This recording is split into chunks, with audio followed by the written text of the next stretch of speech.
Au cœur de ces montagnes densément boisées du Haut-Val-Espire, on raconte qu'il y a fort longtemps, une bergère aurait été surprise par un ours alors qu'elle veillait sur son troupeau. Prise de panique, la jeune femme s'évanouit. Alors l'ours l'enleva pour en faire sa compagne. Et il est arrivé jusque dans sa tanière, la grotte. Il a déposé la bergère d'un côté et il a pris bien soin de mettre un énorme rocher pour empêcher qu'elle puisse s'enfuir. La bergère, elle s'est mise à crier, mais à crier. Et ces hurlements, à Prats-de-Molló, les habitants, ils les ont entendus. Ils ont pris les bâtons, ils ont pris les fusils et ils sont partis chasser l'ours. Après un rude combat, la bergère fut délivrée et la bête capturée. L'ours tondu sur la place publique se retrouva dépouillé de son animalité et accomplit ensuite des services pour le compte des villageois. Une légende qui résonne encore dans cette vallée.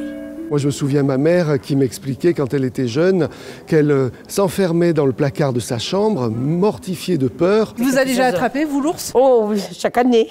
Chaque année, on se fait un plaisir de se laisser attraper aussi. Car chaque hiver, la légende se mue en fête de l'ours dans 3 villages des Pyrénées-Orientales. Sur les hauteurs de Prats-de-Molló-la-Preste, depuis le fort Lagarde, 3 hommes préparent leur métamorphose.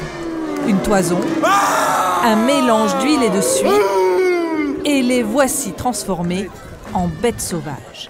Gare aux habitants qui croiseront leur route, s'ils tombent dans leurs griffes, ils se feront mâchurer, c'est-à-dire barbouiller de noir. Cible favorite, les femmes n'hésitent pas à narguer le prédateur. C'est super. J'attendais que ça.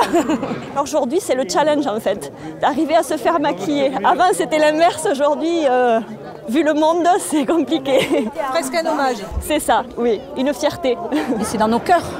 Ça fait partie de notre histoire, de notre patrimoine. Et voilà, je ne peux pas vous dire beaucoup. Il faut le vivre, il faut le vivre.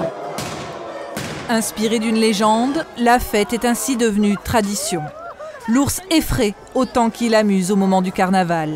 La fin de son hibernation annonce l'arrivée prochaine du printemps et enracine dans l'imaginaire populaire les légendes locales sur ce territoire catalan que l'ours a marqué de son empreinte.